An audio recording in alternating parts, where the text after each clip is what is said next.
สบายดีท่านผู้ชมที่เคารพมาพบกับรายการเพิ่มพูนคุณสร้างระยะนี้ก็เป็นระยะกระเกียมในการตกกล้าและกระเกียมปักดำเข้าหน้าปี และทางรายการพวกเขาก็ได้เดินทางมาที่สถาบันศูนย์ค้นคว้าข้าวและพืชเศรษฐกิจแขกที่เข้าร่วมรับเชิญมื้อนี้ก็แม่นทานแสงทองฟองจันทร์มีไซสิ่งเป็นห้องหัวหน้าศูนย์ค้นคว้าข้าวและพืชเศรษฐกิจสบายดีท่านสบายดีในเบื้องต้นนี้จะถามทานเกี่ยวกับศูนย์แนวพันธุ์ข้าวมีภารบทบาทและหน้าที่อย่างแน่เนาะอันที่หนึ่งก็มันมีหน้าที่เตาโฮม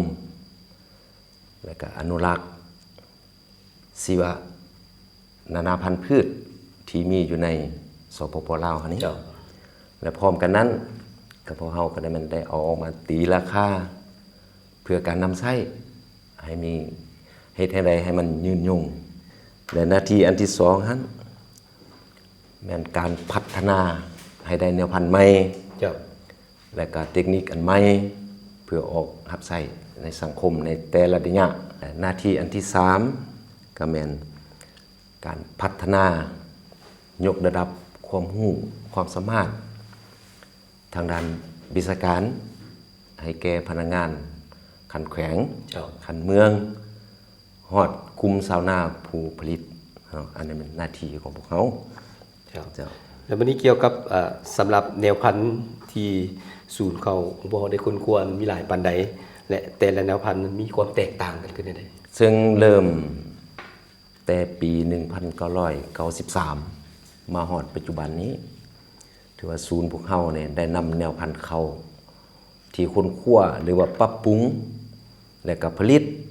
ออกจากศูนย์พวกเขานี่มีทั้งหมดอยู่37แนวพันธุ์ในหันก็มีทั้งข้าวเจ้าแน่และก็ข้าวเหนียวแน่และส่วนหลายหันก็เป็นข้าวที่สามารถปลูกได้2ฤดูเนาะ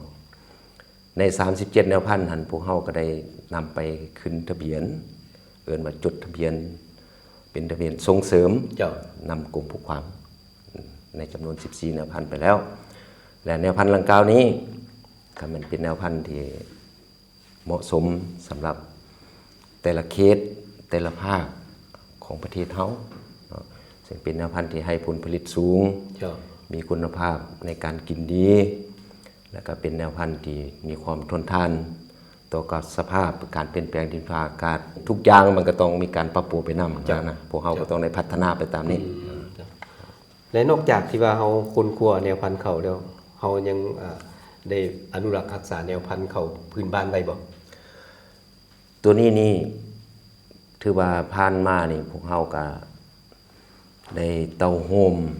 และก็เก็บอนุรักษ์แนวพันธุ์พืชโดยเฉพาะมีทั้งข้าวและก็พืชเศรษฐกิจเนาะแล้วก็พืชผักเป็นอย่างทั้งหมดนะมาเก็บรักษาไว้อยู่เอิ้นว่าธนาคารเสื้อพันธุ์แห่งชาติพวกเฮานี้มีจำนวนหลายกว่า 15,000 ตัวอย่างในจำนวน 15,000 ตัวอย่างนี้พวกเฮาก็ได้เอามาศึกษาเพื่อตีราคาในการสวมใช้และเอามาศึกษาเพื่อตีราคาเพื่อจะเป็นพ่อแม่พันธุ์ในการพัฒนาแนวพันธุ์ใหม่ของเฮาในอนาคตเฉพาะศูนย์ค้นคว้าเฮานี้เพิ่นได้เน้นมาว่าข้าวเจ้าข้าวเหนียวหรือว่าเขาจะประเมินเท่าๆกันเลยเจ้าผ่านมานี่ตามนโยบายของรัฐบาลแม่นพวกเฮาจะเน้นใส่เรื่องให้เขามีข้าวกุมกินซะก่อนเนาะแต่ว่านิสัยของคนลาวหรือว่าประเพณีของคนลาวมันกินข้าวเหนียวฉะนั้นพวกเฮาก็เลยลงลึกส่วนหลายแล้วเป็นข้าวเหนียวเนาะแต่ว่ามาช่วงระยะ 4-5 ปีมานี้หั่นพวกเฮาก็เริ่มได้มีการพัฒนาแนวพันธุ์ข้าวเจ้าก็คือบางเทื่อพวกทานก็คือสิได้ยินแนวพันธุ์ข้าวเจ้าเสียงไผ่2เนาะที่ว่าสามารถเป็นวัตถุดิบป้อนให้โรงงานเบียร์ลาวได้เนาะก็เป็นหนึ่งในผลงานของศูนย์พวกเขาในการค้นคว้าแนวพันธุ์ตัวนี้ออกมาในการพัฒนาแนวพันธุ์ตัวนี้ออกมาคันว่าสิว่าพ่อบ่ก็ว่าพอแต่แนวพันธุ์เฮาคู่มือนี่สำหรับสิผลิตเป็นสินค้านะจนว่าบ่ทันได้มาตรฐานย้อนหยังย้อนว่าชาวนาเฮานี่ยังเก็บแนวพันธุ์ไว้รักษาแนวพันธุ์นั้นไว้ใส่ด้วยตัวเองเนาะคันว่าผลิตเป็นสินค้าหรือว่าผลิตเป็นอุตสาหกรรมนี่มันแต่ละปีเฮาต้องได้ซื้อแนวพันธุ์ นำไปปลูกตลอด เจ้า เนาะเพื่อจะให้มันรักษาคุณภาพเดิมของมันได้เนาะฉะนั้นล่ะอันบ่พอก็คือว่าพอสำหรับปลูก เจ้า แต่บ่พอสำหรับเป็นสินค้าเนาะ เจ้า มันเป็นลักษณะนั้น เจ้าท่านผู้ชมเนาะสิ่งทางทานแสงทองของหัวหน้าศูนย์เพิ่นก็เว้าแล้วเนาะความสำคัญของศูนย์นั้นมีขึ้นในปัจจุบันนี้ทางศูนย์ก็ได้ค้นคว้าแนวพันธุ์ใหม่ๆให้มันแทดเหมาะกับสภาพดินฟ้าอากาศแนวใดประหยัดต้นทุนให้แก่กับประชาชนนั้นแม่นทางศูนย์นี้พยายามค้นคว้าเพื่อให้มาเป็นส่วนนำใช้และพวกเขาจะพักกันจากบึดหนึงแล้วมาติดตามระยะที่2พวกเขา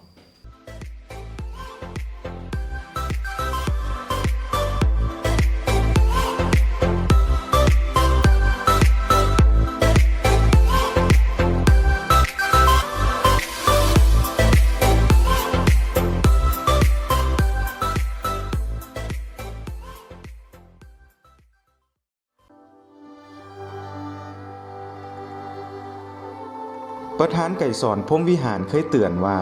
ผู้เฮ็ดเวียกการเมืองแนวคิดต้องเป็นผู้หนักแน่นบ่อนุญาตให้ผู้ที่บ่กำแน่นแนวทางไปเผยแพร่แนวทาง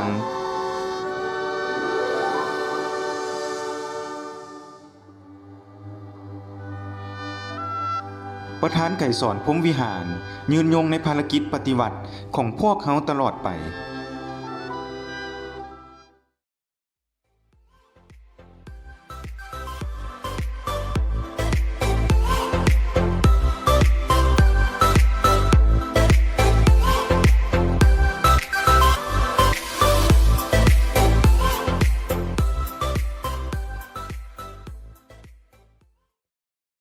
ท่านผู้ชมพวกเขาครับเข้าสู่ระยะที่2ของพวกเขา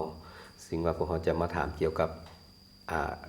ส่วนการเพาะพันธุ์แนวพันธุ์เข้าแม่นำไส้การเพาะพันธุ์แบบใดและระยะการรักษาในการเพาะพันธุ์ที่ได้รับผลและรับประกันต้นกล้าบ่ให้ตายสามารถนำไปปลูกได้ใช้เวลาดุลปานใด เจ้าอันสำหรับการปลูกแนวพันธุ์อยู่ในศูนย์พวกเฮานี้โดยเฉพาะแม่นเนื่องจากว่ามาฮอดปัจจุบันเนี่ยสภาพขาดแคลนแรงงานนั้นฉะนั้นพวกเฮาจึงได้หันเอาเครื่องกลจักรเข้ามานำใช้เพื่อจะมาทดแทนแรงงานและแน่นอนละในเมื่อใช้กฎเครื่องกลจักรทุกอย่างมันก็ต้องได้ไปตามระบบเทคนิคของกลจักร เจ้า สำหรับผลิตแนวพันธุ์รุ่น2อยู่ในศูนย์พวกเฮานี้ผ่านมานี่พวกเฮาแม่นนำใช้เครื่องกลจักรเกือบว่า 100% ในการผลิต เจ้า นับแต่การเกี่ยมดิน การตกกล้า การปักดำการเก็บเกี่ยวแล้วจนฮอดการอบแห้ง เจ้า เป็นพวกเฮานำใช้เครื่องกลจักรและสำหรับการตกกล้านี้โดยเฉพาะเป็นการนำใช้เครื่องกลจักรดำนานี่สำหรับหน้าปีเดือนฤดูฝนนี่อายุกานี่แต่18 25วันนี่ถือว่าเป็นช่วงระยะที่เหมาะสมสำหรับการปักดำถ้าว่าเฮาให้กายาวหลายเครื่องจักรมันก็มีปัญหาและสำหรับฤดูแล้งหรือว่าหน้าแล้งนั้นอายุกานี่ต้อง25วัน30วันจึงเหมาะสมในการปักดำแต่ถ้าว่าเฮาไว้เกินนั้นจะมีปัญหาว่ากามันจะเน่ากามันหากเน่าเขาเอิ้นว่ากาหากเน่าเวลาเขาไปดำแล้วมันจะมีปัญหาว่าเฮ็ดให้ต้นข้าวหันตายอันนั้นมันสำหรับเครื่องกลจักรแต่ว่าสำหรับประชาชนเฮานี่เคยใส่หรือว่าเคยดำกันมานี่ก็ดำด้วยมือนี่อายุกาก็ต้อง28 30วันจึงดำได้สำหรับปีนี้ในการกาเกี่ยมมีหลายปานใดและเพื่อให้เพียงพอกับความและรองรับกับความต้องการในการปลูกข้าวของประชาชนอันสำหรับความอาจสามารถของศูนย์พวกเฮานี้ก็ถือว่าในปีหนึ่งพวกเฮาสามารถผลิตแนวพันธุ์ข้าวรุ่น2บ่ต่ำกว่า300ต้นแล้วใน300ต้นนี้ถ้าว่าไปปลูกเป็นรุ่น3มันจะได้เนื้อที่อยู่ 5,000 เฮกตาร์แล้วจะได้ผลผลิตถึง 15,000 ต้นสปินแนวพันธุ์รุ่น3และนอกจากนี้พวกเฮายังมีศูนย์เครือข่ายอยู่แต่ละภาคก็คืออยู่ภาคเหนือพวกเฮาก็มีศูนย์ค้นคว้าเกษตรกรรมหลวงน้ำท่าแล้วก็อยู่ทางภาคกลางพวกเฮาก็มีศูนย์ค้นคว้าเกษตรกรรมทาสโนอยู่สวรรณเขต เจ้า และอยู่ภาคใต้พวกเราก็มีศูนย์ค้นคว้าเกษตรกรรมผลงามอยู่จำปาสักเนาะความสามารถของพวกเรานี่ถือว่าสามารถตอบสนองได้เนาะ เจ้า และก็เพียงพอสำหรับการผลิตการปลูกข้าวสำหรับภายในเฮานี่เนาะก็ถูกต้องและก็สอดคล้องกับนโยบายของรัฐบาลว่าพยายามลดพรการนำเข้าแนวพันธุ์จากต่างประเทศถือว่าแนวพันธุ์เขานี่พวกเฮามีความพร้อมแล้วเนาะมีสามารถกุมตัวเองในภายในแล้ว เจ้า ก็คือข้าพเจ้าได้เสนอไปก่อนว่ามีแนวพันธุ์เพียงพอแต่ประชาชนเนาะเขาเจ้ายังนำใส่แบบเดิมๆเขาเจ้าปลูกแล้วเขาเจ้าเก็บรักษาไว้อันนั้นนะแต่ว่าจะเอาแนวพันธุ์ตัวนั้นมาปลูกเป็นสินค้านี่มันก็ได้อยู่สำหรับสินค้าภายในเฮา เจ้า แต่จะเป็นสินค้าส่งออกกันมันสิบ่ผ่านมาตรฐานของสากลนั้น เคยถามเราเกี่ยวกับการปักดำเข้าปัจจุบันนี้นะระหว่าง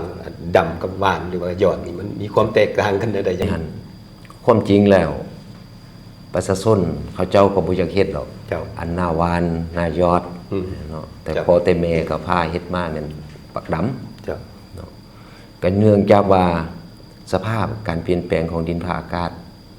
ก็ถือว่าผลว่าบ่ปกติอันนั้นอันนึง เจ้า อันที่สองมาเนี่ยมันเรื่องขาดแคลนแรงงานเข้าสู่การผลิตเกษตรกรรมนี้ เจ้า ฉะนั้นแหละชาวนาก็จำเป็นต้องได้หันมาเปลี่ยนวิธีการผลิตก็คือเฮ็ดนายอดหรือว่านาหวานเนาะแต่ว่าเทคนิคดังกล่าวหันก็แม่นอยู่ว่ามันเป็นการดุดพรต้นทุนการผลิตดุดพรได้หลายเนาะแล้วก็ประหยัดกว่าที่จะไปเฮ็ดนาดำมือหันแต่ปัญหามันก็คือเฮ็ดนายอดนาหวานนี่มันจะไม่มีปัญหาเรื่องหญ้า เจ้า เรื่องวัชพืชจะขึ้นมาเนาะอันนี้มันปัญหาต้นตอของนายอดกับนาบานนั่นและปัจจุบันนี้พวกเฮาศูนย์พวกเฮาก็ได้ศึกษาว่าเทคนิคการควบคุมวัชพืชระหว่างนาอยู่ในนายอดนั้นนาบานนั้นโดยการปลูกทั่วปลูกพืชตระกูลทั่วนี่สลับกับต้นข้าวครับในเมื่อต้นข้าวกับมักทั่วมันจะขึ้นมาพร้อมกัน เจ้า มันขึ้นมาพร้อมกันแล้วต้นคั่วมักทั่วใบมักทั่วมันจะปกคลุมหน้าดินนั้นแล้วต้นหญ้าหันจะบ่เกิด เจ้า ในเมื่อผลมาเนาะได้หญ้า1 เดือนหรือเดือนปลายนี่ผลตกมามักทั่วมันจะตาย เจ้า และกลายเป็นพุ่นเขียวหรือว่าเป็นสิบามวนให้แก่ต้นข้าวครับ เจ้า เนาะโดยว่าเทคนิคนี้ก็ได้รับการค้นคว้าและศึกษามาแล้วก็อยู่แข่งสวรรณเขตแล้วก็แข่งขามวนแล้วก็แข่งเมืองจันทน์เนาะก็ถือว่าเทคนิคนี้ก็ถือว่านำใช้ได้ดีอยู่ เจ้า แต่ต่อไปพวกเราก็สิพยายามพันขยายเทคนิคนี้ออกสู่วงกว้าง เจ้าและอยากถามท่านเกี่ยวกับส่วนแผนการในต่อหน้าของทางด้านศูนย์ค้นคว้าแนวพันธุ์ข้าวเฮานี่มีแผนขึ้นได้ใด จะสำหรับแผนในต่อหน้านี้ก็แม่นพวกเฮาจะได้สืบต่อในการพัฒนาทางด้านแนวพันธุ์ใหม่และก็เทคนิคใหม่เพราะว่าเฮามาสังเกตเห็นว่าสภาพการเปลี่ยนแปลงของดินฟ้าอากาศมันนับมือนับพันแปรนับมือนับหุ่นแห้งในเมื่อสภาพแวดล้อมมีการเปลี่ยนแปลงแล้วพญาธิแมงไหม้มันก็มีการปรับตัวไปนำการเปลี่ยนแปลงของสภาพแวดล้อมและอีกสำคัญอันนึงและแม่นพวกเฮาพยายามจะค้นคว้าให้ได้แนวพันธุ์ใหม่ออกมาเพื่อซึ่งเป็นแนวพันธุ์ที่ว่าสามารถปรับตัวต่อกับอุณหภูมิสูง เจ้า เพราะว่าโลกเฮานี่ทุกๆ5 ปีเลยอุณหภูมิจะเพิ่มขึ้น1 องศา เจ้า เนาะอีก50 ปีทางหน้ามันจะขึ้น5 องศาและเขาเฮานี่จะผสมพันธุ์บ่ได้เพราะว่าอุณหภูมิมันสูง เจ้า เนาะคือในยาพันธุ์มาหั่นพวกเฮาก็ได้ศึกษาเบื้องผลผลิตอยู่ในขอบเขตศูนย์นี่ปีใดอุณหภูมิโดยเฉพาะเป็นฤดูแล้งเนาะอุณหภูมิขึ้นฮอด40 หรือ 42 องศาผลผลิตข้าวจะลดลง 15-20% เจ้า ย้อนว่าข้าวเฮานี่มันบ่สามารถผสมพันธุ์ได้ย้อนอุณหภูมิของอากาศมันสูง ใ ให้เข้าใจว่าอุณหภูมิสูงกับความแห้งแล้งบ่คือกัน